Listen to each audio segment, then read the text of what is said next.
xhirojnë ëndrat. Përshëndetje nga sheshet ku xhirohet ëndrat. Edhe këtë tentë jemi bashkë në valët e Radio Travel 104.6 FM. Me ardhin e pranverës sot do t'ju nisim drejt një vendi që duket si ëndra e një nate vere, aty ku dashuria dhe drama janë xhiruar para çdo kamere.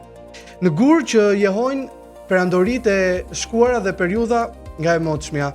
Jemi në Itali, Franci. Itali, përshëndetje Kevin, përshëndetje gjithë dëgjuesve të Radio Travel 104.6 dhe sigurisht ndjekësve tonë më besnik këtu në sheshet ku xhirohen ëndrat. E besoj që jemi në javën e 7? Nuk e besoj fare dhe është shumë e çuditshme se si kanë kaluar këto javë, unë jam kënaqur, mbase prandaj kanë ecur kaq shpejt sepse ne I kemi shijuar shumë. Dhe më bën çudi që ky kapërcimi ynë pindarik dhe shumë interesant na çon nga Islanda e bardhësisë ekstreme radhën e kaluar dhe sot jemi në vendin që në Itali.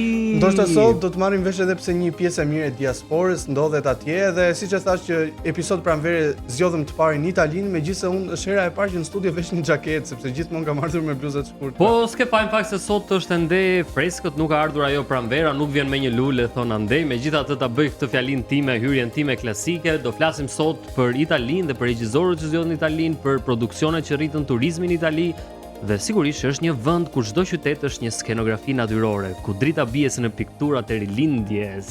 Shumë e bukur kjo, ku historia nuk rrëfehet, ajo shfaqet. Italia nuk është vetëm destinacion, është ritëm, është art, është teatër I hapur nën qiell. Kështu që qëndroni me ne sepse kemi gjëra shumë interesante për t'ju treguar nga Italia sot dëgjues të Radio Travel 104.6. Rikthehemi pas pak. Dëgjojmë një këngë dhe rikthehemi në studio. Sheshe ku xhirohen ëndrat me mua Francën edhe Kevin, jemi në Radio Travel 104.6 si çdo të enjte në orën 17 dhe sot qëndrojmë në La Italia, Kevin. Jemi në Itali, Franci, dhe të dy jemi shumë entuziast për Italinë, po pa unë përkon ndoshta duhet ta nisim me regjisorët e mëdhenj që zgjodhën Italinë. Do ta nisim patjetër. I pari është William Wyler me filmin Roman Holiday, që ka si aktore protagoniste Audrey Hepburn, një ikonë kinematografie globale, do të thoja një nga emra më të mëdhenj në Hollywood, më nxë që ka ardhur edhe tek brezi im, që e them gjithmonë që jam si një brez më I hershëm, po nuk ka problem. Edhe për ne Audrey është një nga ato aktorët dhe bukuritë femërore të rralla që I ka rezistuar kohës, industrisë kinemas dhe kurdoherë kujtohet, jo vetëm sigurisht për bukurinë e saj të pashoqe, por edhe si një nga ikonat e kinemas sa I takon profesionalizmit që ajo shfaqet në filmat e vet. Përveç profesionalizmit edhe ato për e tham për bukurinë e saj, ka mbetur si referencë edhe në ditët e sotme dhe përpiqen shumë ta rikrijojnë, ta kopjojnë, po është e vështirë, është e vështirë. Po që të rikthehemi tek filmi, nuk ishte vetëm një komedi romantike, por ishte një letër dashurie dedikuar Romës pas një Europe që ishte e lodhur nga lufta botërore e dytë, sepse filmi është një film I viteve 50 që është xhiruar fill pas luftës së dytë botërore. I xhiruar pothuajse tërësisht në lokacion real, ai e nxorri qytetin nga studiot dhe e vendosi përballë botës ashtu siç ishte, I gjallë, spontan, pra është xhiruar në Rom dhe Romën e solli të tillë shumë të gjallë, spontane, edhe njëkohësisht pa përkryer, por edhe shumë madhështore. Se kjo është veçantia e vendeve edhe në këtë rast e Romës. Por Kevin, ke qenë në Rom ti? Jo, në Rom jo, kam qenë vende të tjera në Itali, po do ta diskutojmë gjatë do ta flasim më vonë, po meqense përmendëm Romën, mendova se kishe qenë as nuk kam qenë, është në fakt një qytet që duhet parë sa më përpara të jetë mundur, sepse është e çuditshme që ne shqiptarët e kemi kaq afër Romën edhe nuk kemi shkuar ta shikojmë. Flas për ne të dy sepse ka shumë njerëz të cilët përveç se e kanë vizituar, e kanë edhe si destinacion të shpeshtë Romën në pushimet e tyre. Ndonjëherë për pushime të shpejta, ndonjëherë për të bërë një gjë të thjeshtë sepse është shumë afër. Për një kafe, për një single espresso. Nëse ne do të shkonim për historinë dhe gjithë ato monumente që do gjenim atje. Po do t'i flasim gjitha këto monumente në episodin e sotëm. Spanish Steps u kthye në një simbol të lirisë rinore, që për ta sqaruar Spanish Steps janë thjesht disa shkallë që janë të vëna njëra pas tjetrës, edhe quhen Spanish Steps sepse aty afër kanë ambasadën spanjolle, edhe Audrey Hepburn I dha një pam shumë të madhe këtyre shkallëve sepse ul atje dhe të hante vetëm një akullore. Pra e mendon Francis se ç'a bën kinematografia, ajo thjesht ulet aty han një akullore. Aq është, ndonjëherë kthehet ai si një destinacion që duhet vizituar kur thjesht janë ca shkallë të thjeshta. Në të gjitha këto episodet tona këtu në sheshe ku xhirohen ëndrat e kemi thënë shpesh të gjë që mjafton një lokacion I thjesht, jo domosdoshmërisht një objekt kulti ose një ndërtesë po themi muzeale, antike dhe kështu me radhë, por edhe disa shkallë të thjeshta mjaftojnë që magjia e kinemas ti kthej pastaj në atraksione shumë të mëdha turistike. për ta mbyllur me Roman Holiday sepse zgjatëm pak, por ne ishim entuziastë të dy për këtë film edhe për Audrey Hepburnin. Trevi Fontana di Trevi përforcoi Dene Romës Fontana di Trevi. Më fal Franci, Fontana di Trevi. Përforconi Dene Romës si qytet dëshira sepse për vendasit ka qenë shumë e njohur tradita e hedhjes së 1 euro apo 2 apo ku diun 5 cent sa mund të keni juve. Me vete sa ju ndodhen aty. Por 100 lekë vogla të keni. Filmi e bëri këtë si një traditë të famshme globalisht. Edhe lekë në çfarë të duash i atje, çfarë të gjendet. Okej, mbaruam apo jo? Kjo ishte Roman Holiday. Parë dhe sigurisht ne tani do kalojmë tek një regjisor tjetër që në fakt është një nga figurat më të njohura të krejt kinemas italiane. Flasim për Federico Fellini, La Dolce Vita, sigurisht kush nuk e ka parë këtë kryevepër të Fellinit, bëhet fjalë për atë Romën vanitoze, me atë muzikën, me ato festat, me jetën e natës që bëhet në Romë dhe që në fakt është një film që u kthye si një pikë referimi pastaj edhe për filma të tjerë më vonë, edhe të regjisorëve të tjerë italian, por edhe në përbotën e industrisë të Hollywoodit, për sa i takon kontentit, përmbajtjes që ai kishte. Në fakt Roma shfaqet sikur më parë tek La Dolce Vita, një metaforë për tundimin, pamën dhe iluzioni. Si ke ti raportet me këto më Kevin? Pamën, tundimin, si janë në listën e aspiratave të mia, po tundimi është, të gjithë tundojmë nga pak Franci, është e pashmangshme, dhe është një nga mëkatet në fakt të gjithë neve. Në fakt, si një mjeshtër i kinemas, Federico Fellini, atë që bëri me La Dolce Vita ka qenë kontrasti i Romës madhështore, aty qytetit madh me histori mira vjeçare, me perandore dhe kështu me radhë, dhe dekadencës moderne, sepse ka qenë një periudhë kur liria e gjithanshme filloi që të kishte edhe ndikimin e vet në për moralin, se si njerëzit e jetonin jetën, edhe në kulturë patjetër edhe kështu me radhë. Dhe ka një specifik shumë interesante sepse këtu me këtë film për herë të parë ka lindur edhe termi paparazzi. Kevin, po. Ja ky film ka lindur? Sa interesante kjo Franci. Sigurisht, pra, ajo jeta e vrullshme, mondane, me festat edhe këtyre njerëzve që kërkonin pamën nuk mund të ishte tjetër përveç se atributi një qyteti siç është Roma. Megjithëse këto festat janë bërë aspirat globale më vonë, po termi paparazzi pas ka lindur nga këtu, po pse për të futur hundët në punët e tjerëve, si apo për të zbuluar ca të vërteta që... Në fakt ishte një lidhje, si thuash, me famën, me njerëzit që kërkojnë famën, me artistët edhe jetën mondane, edhe përgjithsisht këta njerëzit që kërkojnë ta prekin nga larg këtë famën që popullit të thjesht, po themi tani, duket çike pa arritshme. Gjithsesi edhe paparazzit strategji marketingu mbeten që kështu. Besoj që ja kanë Fellini, ne pastaj do flasim edhe për disa regjisorë të tjerë që thjesht do t'i përmendim, sepse vërtet kur flasim për Italinë, nuk flasim vetëm për Romën, por flasim për shumë qytete ku regjisorë shumë të mëdhenj i kanë zgjedhur si sheshe të tyre për të xhiruar filmat edhe në të njëjtën kohë për të xhiruar ëndrat e njerëzve që i kanë parë këto filma. Do ta prekim Italinë gjatë gjithë episodit sotëm edhe gjithë vendet e tjera me radhë të gjitha Franci. Me radhë, tani është momenti të dëgjojmë prapë një këngë dhe ne rikthehemi pas pak në studio. Jemi rikthyer këtu në sheshet ku xhirohen ëndrat, siç do të jeni me mua Kevin edhe Francin.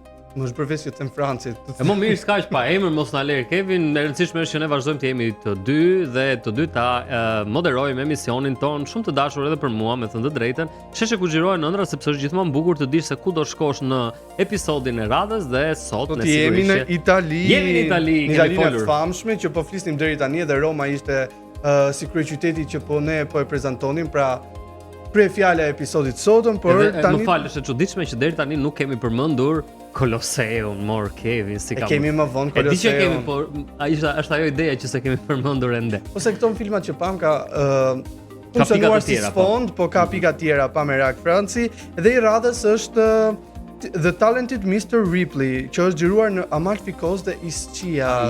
Ischia. Okej, më fal. Ischia thon apo Ischia, besoj se i thon. Nice, okay, është po ha.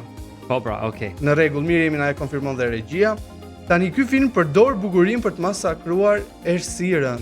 Është një film që është xhiruar gjatë Bregdetit Amalfian. Amalfi Kevin, e di si është ka Amalfi, domethënë më vjen të them ma bën me sy, ma bën me dorë të pret Amalfi në obor me ato ndërtesat e bukura, me këtë pamje fantastike që ne kemi edhe këtu në Let. Që është shumë e bukur në fakt edhe një nga soundet që përdoret për këto videot e Amalfit është një La Dolce Vita që ne e përmendëm tek filmi më parë. Dolce Farniente, bëjnë edhe kështu tatuazhe dhe rrin aty. The sweetness of doing nothing. Aha. Të thotë kjo fjali Franci? Po, por nuk I besoj shumë, e thënë drejtën, por besoj se në atë moshën e vonë të jetës, kur ti ke vënë ca gjëra në terezi, mund ta shijosh edhe një moment kështu relaksi fare. Edhe tani ore, për të mos bërë asgjë patjetër, kur ke pushime, prandaj ja në fakt. Bregdeti I Amalfit me vilat pastel, portet e vogla dhe dritën e fortë mesdhetare krijon një parajs vizuale që është shumë harmonike për syrin edhe një nga arsyet pse gjithë njerëzit shkojnë që të vizitojnë këto. Por kjo parajs që ambicie zili dhe mashtrim.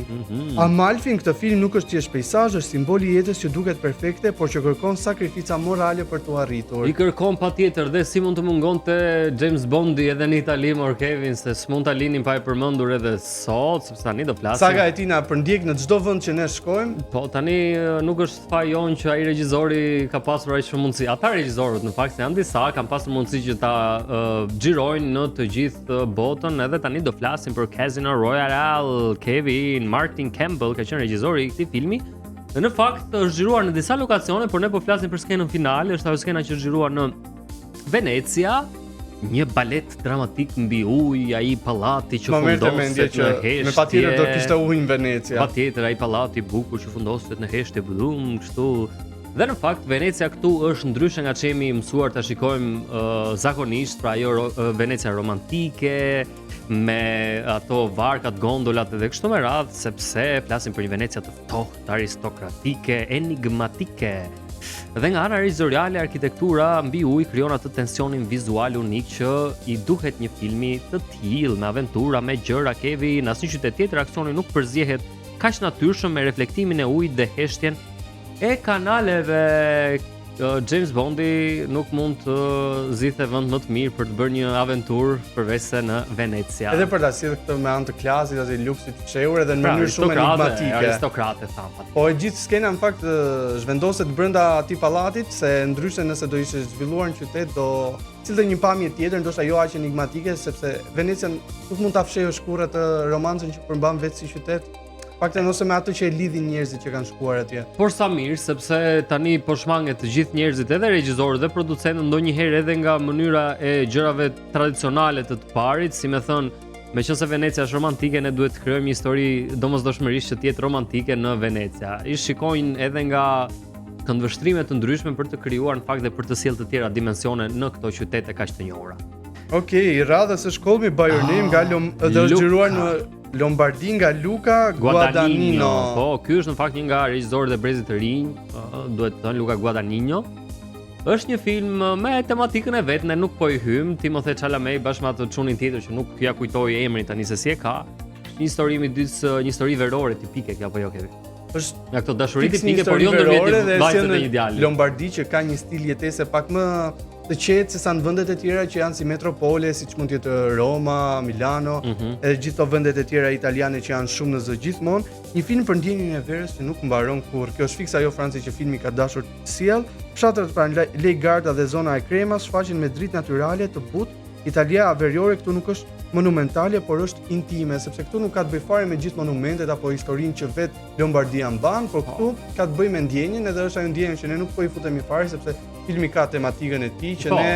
Por në fakt filmi, me thënë drejtë, nga ana vizuale dhe kinematografike shijohet si një poezi tipike e bukur italiane, edhe qoftë edhe periudhës të rilindjes me ato imazhet e bukura, atë liqenin, edhe dritën natyrale që krijon efektin e vet, sepse në kohë më duket se bëhet fjalë për para shumë vitesh, diku vitet 80-90 më duket se është bazuar historia. Pak shumë po, është një gjë e tillë, sepse me vite tani nga që janë shumë edhe nuk është se I mbajmë dot mend të gjitha. Më duket se po, megjithatë është një film shumë interesant që nuk duhet ta lini pa parë sepse të jep atë anën piktoreske, idilike dhe romantike të Italisë. Nise nuk mundemi që ta mohojmë dot faktin që pas publikimit të filmit, zona shumë të ndryshme në Lombardi janë populluar me turista, sepse filmi ka patur ndikimin e tij shumë të madh dhe ja arriti që cilëte turista, sidomos amerikan, po edhe nga gjithë vendet e tjera të botës. Okej, tani përpara sa të kalojmë te një këngë, kishe për të thënë akoma për Call Me By Your Name? Mbarua me Call Me By Your Name. Sigurisht edhe disa filma të tjerë, pavarësisht se kur po diskutonin me Kevin ai tha që shiko Francis se do kemi një emision të dedikuar po themi për Sicilinë ose për zona të tjera, veçanërisht për zona të tjera që janë xhiruar filma. Unë nuk rri dot pa përmendur disa filma që edhe në fëmijërinë ose adoleshencën time më kanë shënjuar këtë lidhjen me kinema, flasim për Cinema Paradiso, patjetër është një film që jo vetëm italianët e mbajnë si kult, por është një nga filmat më të mirë europian dhe një nga filmat më të mirë të bërë ndonjëherë sa i takon dashurisë për kineman dhe jo vetëm. Capri ka qenë serial Kevin që unë e kam parë kur kam qenë adoleshent dhe më ka shijuar shumë, flet për ishullin e Caprit, një nga zonat më piktoreske, më të bukura të Italisë për mendimin tim që mezi po pres që ta vizitoj. I the për Godfather që s'po i përmendim ato skenat. Do i flasim një herë tjetër. La Grande Bellezza, kur kemi episodin e Sicilisë, un kam qenë një nga vendet që është xhiruar Godfather i Francës. Çfarë thua? Po, do ta flasim këtë. Okej, La Grande Bellezza patjetër që duhet ta përmendim. Paolo Sorrentino i jashtëzakonshëm edhe këtu, sigurisht një film që ka fituar shumë çmime dhe meqense Woody Allen i ka qef këto filmat nëpër botë, sidomos në Europë, To Rome with Love është një tjetër film shumë interesant, sa i takon regjisorëve, në fakt Italia është vendlindja e shumë regjisorëve, Pier Paolo Pasolinit, flasim për Sergio Leonen, për Vittorio De Sica, Bernardo Bertolucci patjetër, edhe më të rinj përmendëm Sorrentinon, por nuk duhet të lëm pa përmendur sigurisht Roberto Benigni që është edhe një nga regjisorët e mi të preferuar edhe sa i takon kinemas të tij. Guadagnino e tham, kë lam tjetër, këta më patjetër. Me përfundimin e këtij dialogu tënd apo monologun që e tham tek Cinema Paradiso patjetër. Besoj që erdhi koha tani për të dëgjuar një këngë tjetër të radhës që të rikthehemi e të flasim për filmat që rritën turizmin në Itali. Themi pas pak, jemi në sheshe ku xhirohen ëndrat. 104.6 Radio Travel, sheshet ku xhirohen ëndrat me mua Francin edhe Kevin, po vazhdojmë udhëtimin ton një dash imagjinar sepse ne kemi qenë në Itali ndryshe nga vendet e tjera që kemi përmendur deri tani në episodet e shkuara Kevin dhe jemi tek ajo rubrikë që ne e quajmë produksionet ose filmat që rritën turizmin dhe shndruan në një dyndje masive për turistët në Itali pasi njerëzit i pan këto filma. Dhe ka filma Franci që fituan Oscar edhe ishte thjesht për ta mbetet thjesht një çmim, po ka filma të tjerë që ndryshuan mënyrën se si njerëzit udhtojnë edhe destinacionet në të cilat ata i kërkojnë. E një prej këtyre është filmi i parë Franci që Eat, Pray, Love, do më thënë Ha lutu dashuro, që është xhiruar në Romë dhe në Napoli me protagoniste Julia Roberts. Pak është edhe libër, mos gaboj. Nuk e di, unë filmin kam parë, marrëdhënie me librat e ke ti më të ngushtë. Unë se kam lexuar librin as filmin nuk e kam parë, me thënë të drejtën. E ke parë filmin? Po, do të thënë ti pas ke më shumë njohuri se sa unë, sigurisht kam parë trailerin, e kam parë këtë që udhëton për ato vende dhe i shijon shumë ato ushqimet, duke është fiksa ajo që filmi do të sjellë, sepse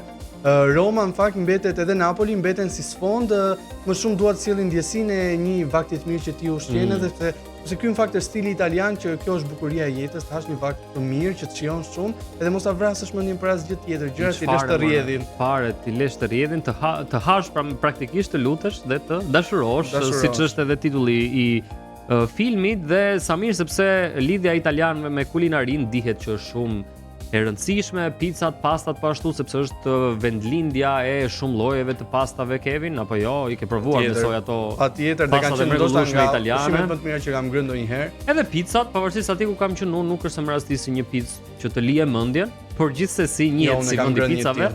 Dhe meqense po flasim për Eat, Pray, Love, të gjithë turistët që më vonë pastaj vendosen që ta vizitonin Romën apo Napolin e deshën pasi pan filmin pikërisht për këtë përvojë autentike dhe shumë të veçantë që kanë njerëzit sa i takon lidhjes që ata kanë me ushqimin. Duan ta shijojnë dhe ku më tepër se sa në Itali shijon ushqimi apo jo Kevin. Kënaqesh më burr kënaqesh atje, një udhtim atje duhet me patjetër edhe prandaj ndoshta është një nga arsyet pse ne me vërtet duam shumë si vend edhe një pjesë e diasporës tonë ndodhet atje. E vërtetë është sepse ndonjëherë ushqimi kthehet edhe si terapi emocionale, kur ha një vakt të shishëm. Të bëjmë agresiv kur nuk ha, po kjo shumë problem tjetër. Kthehet tamam si një kështu, një terapi, është e vërtetë. Dhe po flisim për filmin Eat, Pray, Love, ndikimi turistik, rritje e ndjeshme e kurseve të gatimit për turist. boom I tureve kulinare në Rom dhe Napoli dhe interes global për slow living në stilin italian që ata njihen. Çuditërisht italianët kafen e pinë shumë shpejt, por për të ngrënë han ngadalë dhe shijojnë dhe bëjnë shumë mirë për të dyja. Edhe unë jam shumë dakord me këtë. Tani do të kalojmë tek filmi tjetër Franci. Është një film I veçantë që nuk e di se si rastësisht unë e kam parë, por këtë filmin e kam parë nga motra, që është Under the Tuscan Sun, është I xhiruar në Toskanë, besoj këtë e kuptoni nga vetë titulli, dhe flet për historinë e një gruaje që do të marrin kontroll jetën e saj duke rindërtuar një vilë që ndodhet në Toskanë. Sa e dua të Toskanën, mor Kevin, e dua shumë vërtet. Dhe nuk po them vetëm për ato pamjet kul që ne kemi parë qoftë nga Gladiatori, që në fakt është zgjiruar fare edhe nga zona e Toskanës, por Bravo, që Franci, se prandaj nuk e bëra pjesë të episodit sotëm sepse ka qenë një debat shumë I madh për Gladiatorin, por gjë tjetër.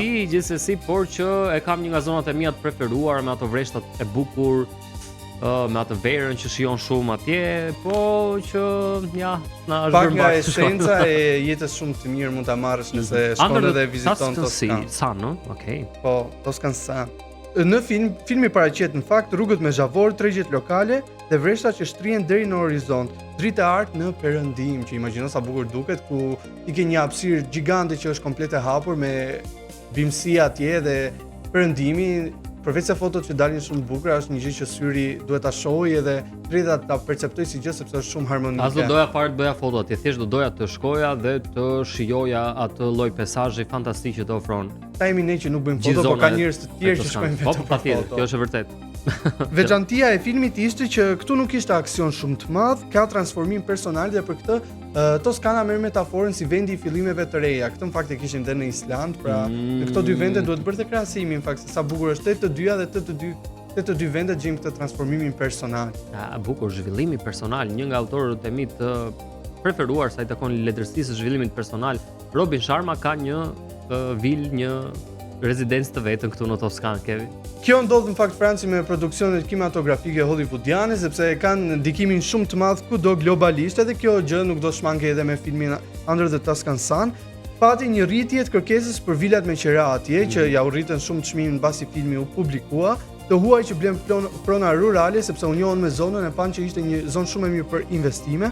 Dasma ndërkombëtare në vresta, kjo ka mbritur edhe në Shqipëri në ditët e sotme që shumë veta duan të ikin të martohen në Toskanë dhe rezervojnë vila, po shumë mirë bëjnë, kush e ka mundësinë le të martohet atje në Toskanë. Megjithëse un kam parë disa faqe në Instagram që thotë mund ta blesh këtë vilën në Toskanë vetëm për kaq euro. Domethënë këto kaq euro janë qendra mira, por gjithsesi. Krahasuar me çmimet besoj janë lirë, mendon. Po, atje po. Për ne jo, mos na dëgjoni edhe njerëz se themi ne që janë lirë dhe merrni avionin ku po shkoni do blej një vilë në Toskanë. Po nëse ndonjëri nga ju blen, le të na ftoj se ju vim për një fundjavë që t'ju bëjmë shoqëri, nuk e kemi problem fare. Patjetër fare. Edhe e fundit është që turizëm vreshtash dhe agroturizëm në rritje, sepse u njohën shumë specifikat e zonës, si produktet si djathrat, verat e gjithë gjërat e tjera që ne nuk I lam pa I përmendur, edhe gjithë shkonin atje për t'i provuar. Nuk kanë të sosur vendet e bukura që ka Italia, megjithatë ne do shkëputemi për një ndërprerje të shkurtër muzikore dhe do kthehemi në studio për të vazhduar për të folur për Italinë. Kthehemi pas pak. Jemi rikthyer në sheshet ku xhirohen ëndrat, jemi duke folur për Italinë dhe e kanë radhën filmat që rritën turizmin atje. I radhës është Franci? Është Kodi Da Vinci, të gjithë ata që kanë ndjekur aventurën e Robert Langdonit, të luajtur me mjeshtri nga Tom Hanks, apo jo, ai e ka luajtur se Tom Hanks nuk e kam parë, por e di nga librat se. Librin po e kam lexuar Kodin e Da Vincit, flasim për një thriller tipik ndjekjesh, misteri edhe kështu me radhë me këto enigma të fshehura në përkisha. Dhe sigurisht që pas këtij filmi në Rom dhe në Milano, sigurisht që u rrit shumë interesi njerëzve që donin të vizitonin vendin e darkës të fundit të Leonardo da Vincit, mor Kevin. Piktura e famshme që nuk ka mbetur njëri pa e parë, mos ta cekin fare apo të. Dhe sigurisht që mos tash e din njerëzit përgjithsisht, është mbase piktura më e njohur bashkë me Mona Lisa nëpër botë. Po. Të njohin darka edhe gjithë teoritë konspirative që I shoqërojnë, po, edhe këto janë tema të tjera. Veçanërisht teoritë konspirative shoqërojnë edhe Vatikanin, shtetin e Vatikanit, kisha që ka Vatikani me misteret që ka atje brenda të atyre gjurmëve sekrete dhe kështu me radhë, nuk po ju hyj mas këtyre, megjithatë se nuk japim dot zgjidhje jo për gjëra edhe nëse hyjmë. Por ne jemi këtu për të dhënë ca gjëra më të thjeshta, më të lehta, Kevin, sesa t'ju futemi, siç të mund të futemi thekrave.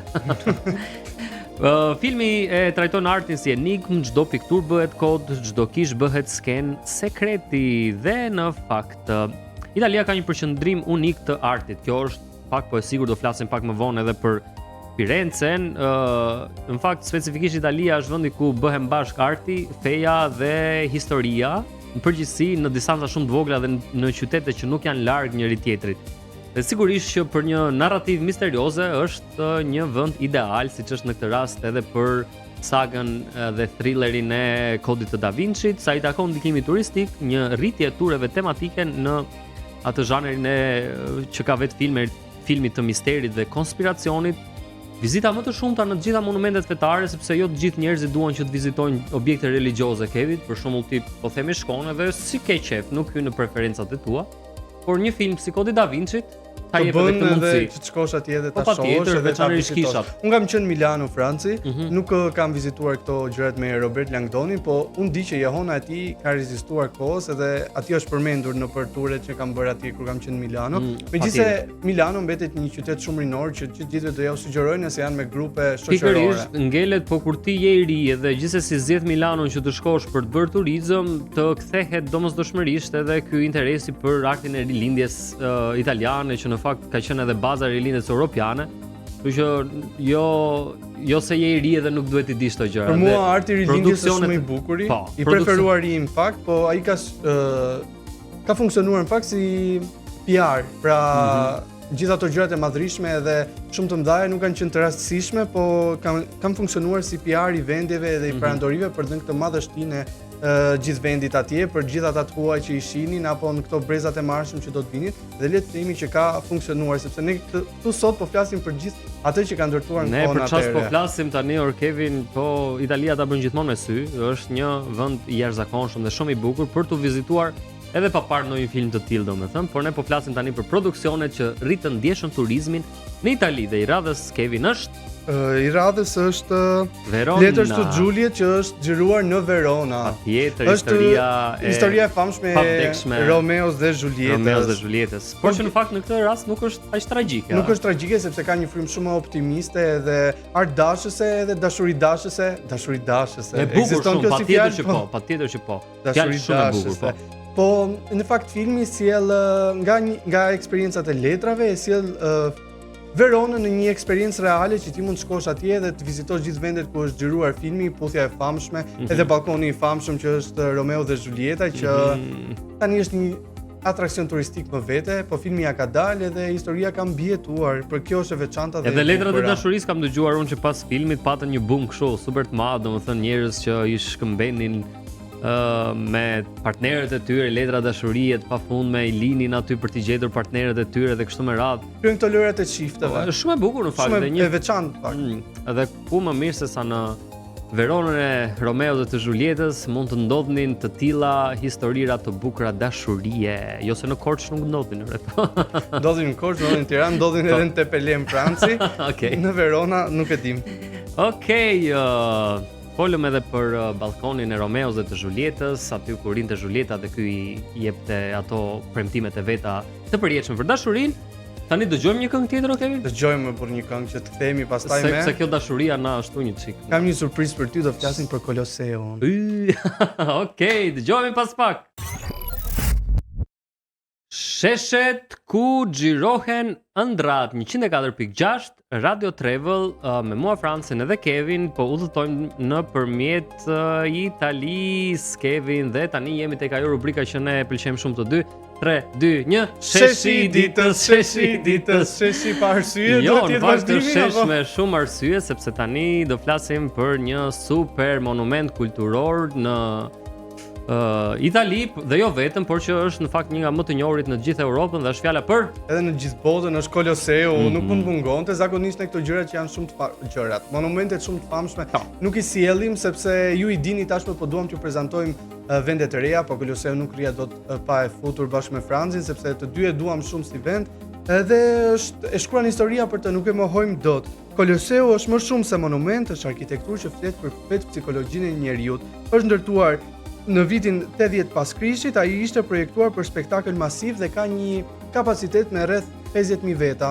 që mban gjithë stadiumi atje dhe Franci ti nuk ke një marrëdhënie shumë të mirë me rrjetet sociale, jo se nuk i do fare, po nuk i ke shumë qef, po e di se si e masnin lavdin atëherë perandorët e kohës nëpërmjet duar trokitjeve. Është një gjë me like-et sot. Unë vërtet në parim mund të mos i dua rrjetet sociale, por sigurisht që përditësohem me të rejat edhe kam faqe shumë interesante dhe kulturore që i ndjek, dhe madje është një faqe në Instagram Kevi që me këtë inteligjencën artificiale rikrijon në mënyrë thuajse reale video nga, po themi, dy luftimet e gladiatorëve në Kolose ose në vende të tjera se si ka qenë jeta dhe kështu me radhë. Këto për shkakun më duken shumë interesante për t'i ndjekur në rrjetet sociale. Edhe unë i kam parë këto edhe janë vërtet shumë bukur se janë një pjesë nga historia. Po për të folur pak për arkitekturën e veçantë të Koloseut, sepse jo më quhet si një magji botërore, sistemi i avancuar i korridoreve që në Itali kanë emrin Vomitoria. Ka falni për shqiptimin, gjithmonë kemi probleme.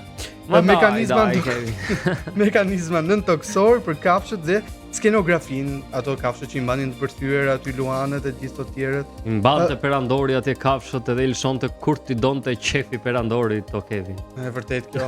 I venin luftë kur donin ata. Kapte atë, thoshte vrite atë, zere këtë. Po kjo strukturë e diti Franci që ka mbijetuar për 2000 vite dhe është akoma çudi se si është kaq e fortë edhe reziston. Sot në Agima i merr një ngjyrë mjalti. Po punonin pa hila atëherë mo Kevin, jo si sot llaçe tulla kot. Se doli dhe me rim kjo. Llaçe tulla kot. Franci thua çfarë gjëra ndonjëherë që thjesht dalin me rim pa dashje. E ke vënë? E kam vënë. Mos kujto se vëre ore.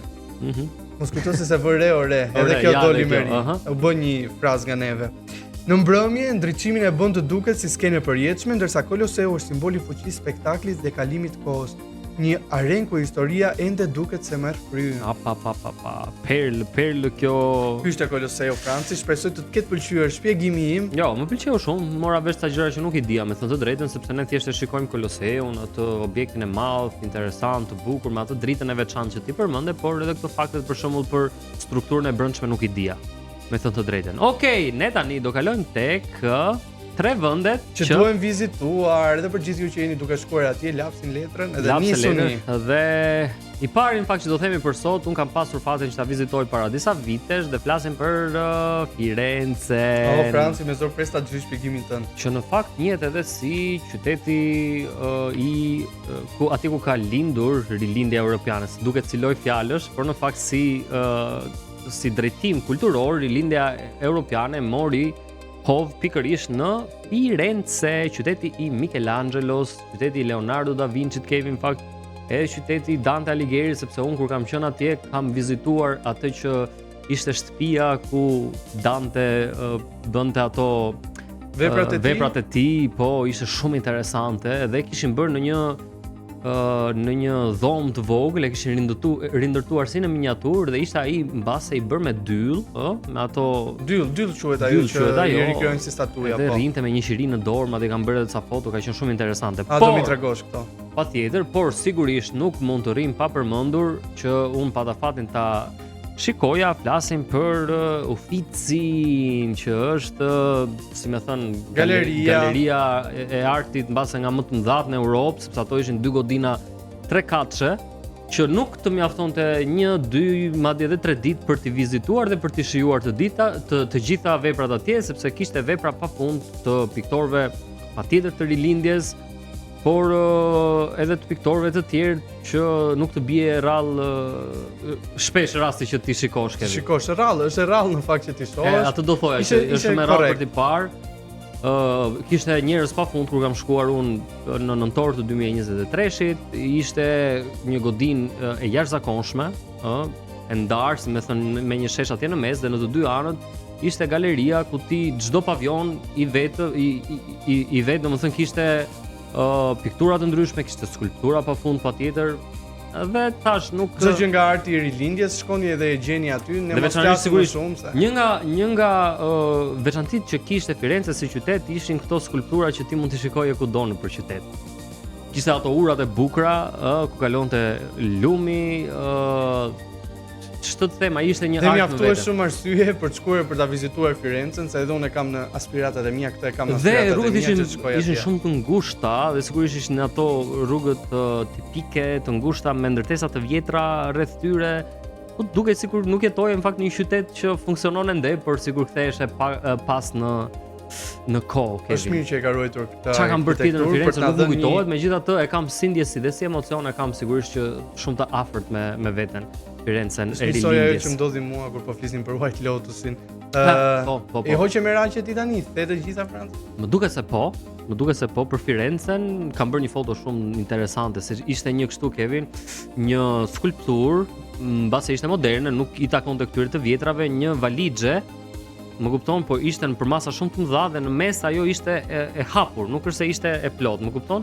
Dhe unë hipa atje dhe kam bërë një foto sipër asaj valixhe. Tani e kuptova çfarë. Më kupton, ishte një strukturë e madhe. Do ta kërkoj foton tash. Ishte shumë interesante. Do ta hedhim te faqja e premiumit. E hedhim ora pse jo? Okej, do ta shohim këtë Francë. Tani të vazhdojmë me vendin e radhës. Apo kemi pak këngë? Po dëgjojmë një këngë them. E dëgjojmë. Të marrë edhe unë veten të rifreskoj kujtimet nga Firenze, edhe kthehemi pas pak. Muzik. Kur i kthyem këtu në sheshet ku xhirohen ëndrat në valët e Radio Trevon 104.6 FM me mua Kevin edhe Franz në studio. Kemi folur gjatë gjithë episodit të sotëm për Italinë dhe po i vjen fundi i Italisë. Vendi i dytë që unë do t'ju prezantoj nga rubrika 3 vende që duhet i vizitoni me patjetër është Matera. I njohur si qyteti i gurit, një qytet që nuk do ta gjeni në asnjë vend tjetër në Itali sepse ky është i veçantë. Dhe arsyet pse do t'ja u them unë me një herë, e ndërtuar mbi shkëm me shtëpi të gdhendura në gur të njohura si Sassi. Sas është fjalë që njihet gur në italisht edhe këtë ka marrë edhe zona atje. Sassi, ja e bukur. Sassi. Ngjan edhe si anglisht pak. Ajo konsiderohet një nga vetmbanimet më të vjetra në botë. Kur e shikon nga larg duket si një qytet biblik për gjithë atmosferën që krijon Franca dhe ju dëgjues që është një atmosferë shumë e bukur, por duhet të shkoni atje. Kur ecën brenda tij ndihesh sikur je jashtë kohës, sepse është një vend që siç e thash nuk e gjen askund në Itali, po askund tjetër në botë. Është shumë bukur Franci edhe duhet shkojmë edhe këtu. Po do shkojmë. Sa është bërë lista jonë deri tani më Kevin? Është bërë shumë e gjatë, po do t'ja dalim. Po, Matera. Po, jemi në Matera dhe nuk është rasti që shumë filma biblik janë xhiruar këtu.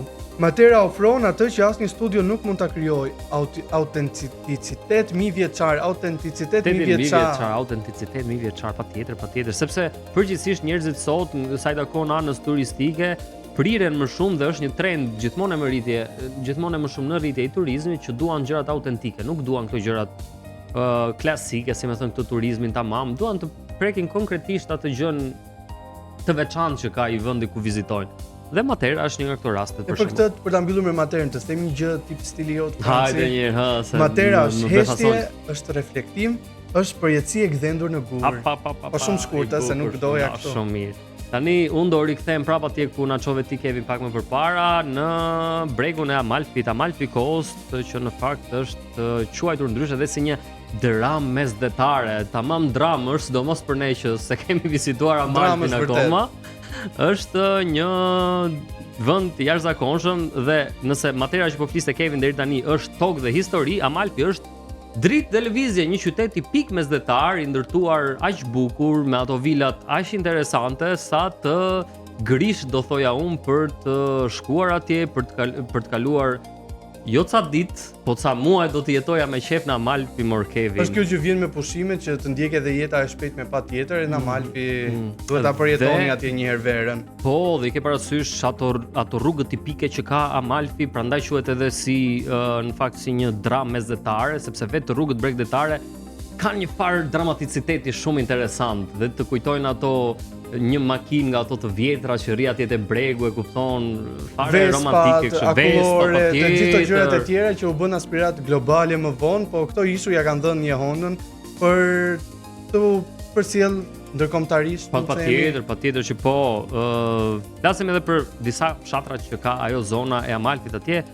Positano, që është një fshat, këto fshatrat Positano që zbresin drejt detit si piktura vertikale, sigur i ka pikturuar vetë dikush atje, ke parasysh. Ja themi natyra. Dhe tani vi edhe unë tek ajo gjëja ime, deti kalë të rithell, terraca me limon, Kevin, shtëpi pastel që ndriçojnë në perëndim.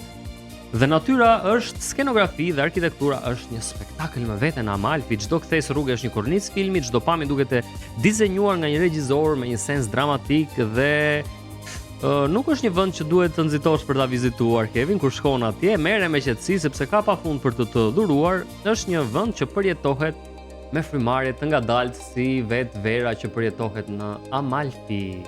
Kto ishin tre vendet, Kevin? Do ishin të treja, e mbyllëm edhe me 3 vendet. Do dëgjojmë një këngë tani. Ka sugjerime shumë të bukura nga ne. Shumë vërtet. Që edhe ne vetë frymëzohemi për të shkuar edhe për të vizituar. Në kohën islandore. Në kohën Islandie. Mua më vjen me vonesë, për shembull, kjo ideja e Italisë javës tjetër kur të regjistrojmë episodin tjetër, unë do jem me mendje këtu akoma. Unë jam futur në episodin e sotëm sepse Italia më vjen si mirazh nga hera që kam qenë edhe e kam vizituar. Ascoltiamo una canzone adesso e ritorniamo presto al studio, kështu besoj thuhet. Jam edhe aq keq me Italisën. Okej, po them. Themi pas pak.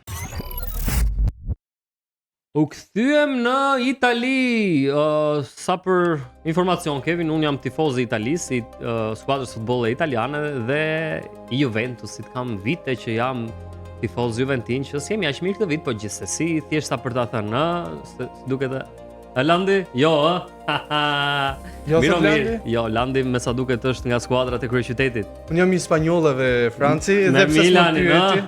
Qartë me Milanin që ka. Po teatris? Me kë? Atrisi është me muzikën, shumë e mirë bën ndonjëherë se sa të rish si puna jon të mërzitesh kot për skuadrat që nuk të përfaqëson ashtu siç duhet. Tani po flasim për fakte dhe statistika në Itali. Italia ka më shumë sajte të trashëgimisë botërore të UNESCO-s, Kevin. Dhe sigurisht që është një vend me një trashëgimi kulturore shumë të na falni se na ra telefoni, e çuditshme, un kam francifike. E fika telefoni. E fika, po flisnim për trashëgimin botërore të UNESCO-s që Italia është kështu e gjitha.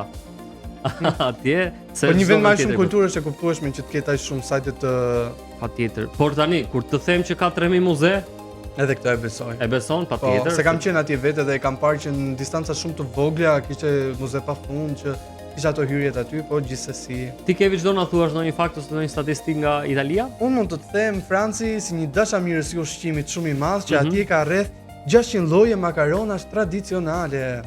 Patjetër. Kjo nuk ishte çudi. Nga këto 600 sa kemi provuar? Po ne 1/2 kemi provuar. Ne vetëm to carbonara, se ç'njohim ca gjëra kështu të thjeshta më. Ai se kemi provuar ca, po 20 që nuk e kaloj me sigurt. Është një nga vendet më të vizituara globalisht. Italia mbetet një nga vendet më të vizituara dhe kjo është e konfirmuar, ndërsa Kina Maja italiane ka fituar mbi 14 çmime Oscar për filmin më të mirë ndërkombëtar. Patjetër, tani unë kujtoj vetëm Roberto Benignin me La Vita è Bella që ka fituar Oscarin si filmi më i mirë, regjizori më i mirë, nuk e di për aktorin, por një nga filmat më të realizuar në historinë e kinemas patjetër. Nuk e di, është xhiruar shumica, nuk është xhiruar mbas edhe në Itali, por gjithsesi flas për regjizorin. Franci. Kjo ishte Italia por. Erdhi mbyllja tani. Erdhi mbyllja, Shumë keq më vjen edhe mua se shuam shumë Italin, për arsye se edhe kemi qenë, po çfarë bëjmë tani? Shkuam nga Romeo dhe Julieta tek ato vreshtat e Toskanës, shkuam tek Amalfi, shkuam në Venecia, në Firenze, Matera, në Kolose, i pam të gjitha, i shijuam të gjitha kështu nga larg në mënyrë e tham Romeo dhe Julieta. Okay. Kjo ishte Italia, por në fakt kjo ishte dhe çështet ku xhirohen për episodin e sotëm.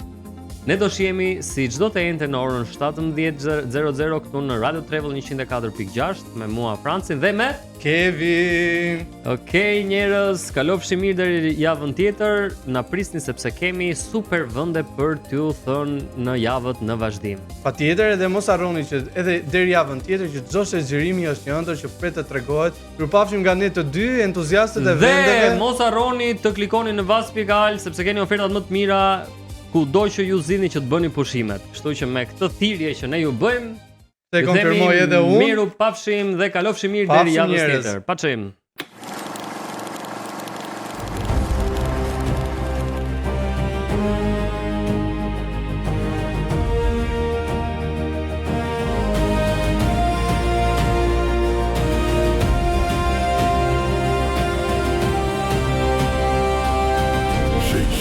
Shiroin Andrat.